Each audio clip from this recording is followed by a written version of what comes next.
في الصورة كريم صبري، يظهر في الصورة الحكم الدولي كريم صبري. غادي يكون اليوم بمعيته حمزة النصيري وعبد الصمد برتون وأيضا اللوديني يونس، الطاقم التحكيمي الذي سيشرف على هذه المباراة.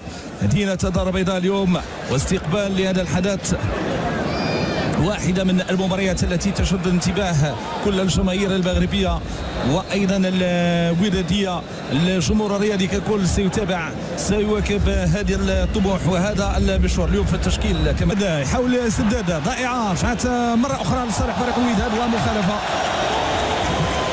محظوظة. تعامل مع هذه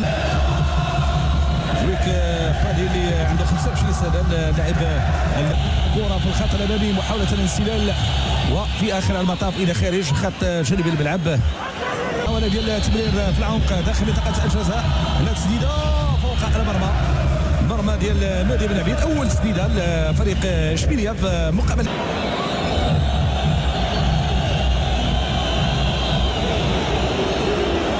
رام الحكم كريم صبري يقول بأن هناك مخالفة، إذا خطأ ولا لإشبيلية داخل منطقة الجزاء، ومباشرة صوب الحارس مهدي بن عبيد يتمكن من الكرة ديالو. هذه عملية هجومية جات من البلجيكي من جولي يوكي باكيو،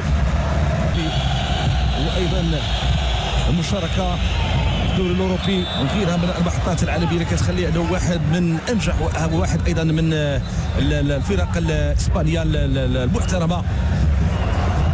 وسمراوي الكره داخل منطقه الجزاء، محاوله فرصه اشبيليه، الوقت اللي كان بامكانه انه يسدد فالموفي جاته فرصه مواتيه، ففضل انه يمرر داخل منطقه الجزاء. الجهه اليسرى اوبينغ، الانسلال، محاوله الاختراق وخروج الحارس. خطا واضح، خطا واضح، لانه اوبينغ حاول انه يمشي الكره.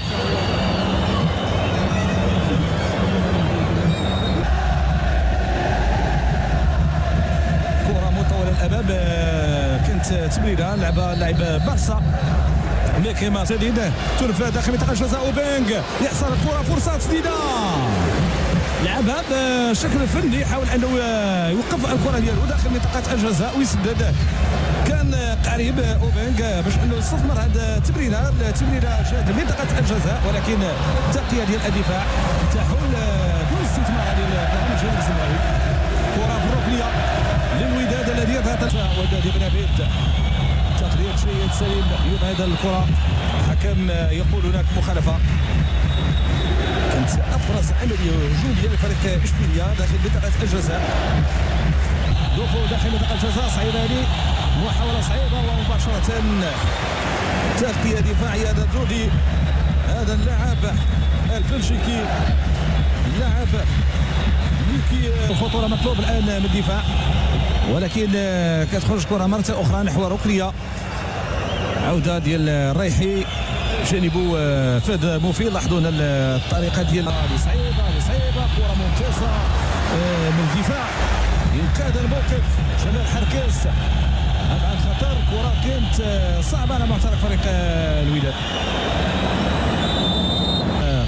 ما تمكنش مهدي بن عبيد باش انه يحصر الكره ديالو.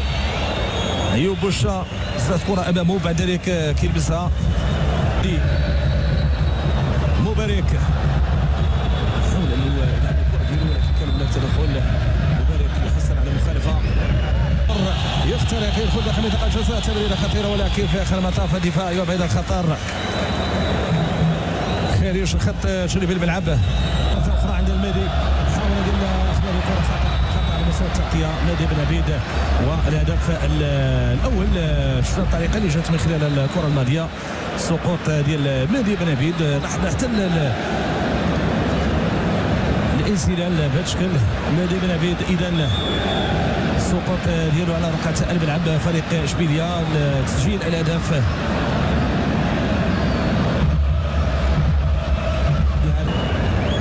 تكون حاضره في المدرجات. كره من نورتين، يحصل على مخالفه، كره للوداد، عمليه الانسلال العالم للانديه. ونشوفوا ايضا النهضه البركانيه متوج بكاس الكونفدراليه الافريقيه في انتظار اسماء بمصر فريق الوداد. راهي مرفوعه مرفوعة من الحكم المساعد والرايحي حباب براعة. شوفوا هنا اللقطة، ترفع كرة ديالو تمرير عرضية ولكن تأتي الدفاع مرة أخرى. الوداد يبغى كاين خطأ من الوداد، تدخل ديال إسحاق، تدخل كان واضح شوف نسوق الوضعية ديال التسلل، الشيء اللي خلى انه تركع الكرة. وكاين خطأ، كاين تدخل ديال اللاعب البديل، اللاعب خوسي اخيل. وهنا مخالفة يقول الحكم، مخالفة يقول الحكم. كانت تمريرة ديال ايوب بوشرا ولعبها مع لورش، كريستوفر لورش اخذ ورد. بوشرا يحصل على مخالفة، يقترب من منطقة الجزاء شيئا فشيئا ويحاول يتمكن من الكرة جديدة صوب الركنية عملية هجومية. كريستوفر لورش كان سباق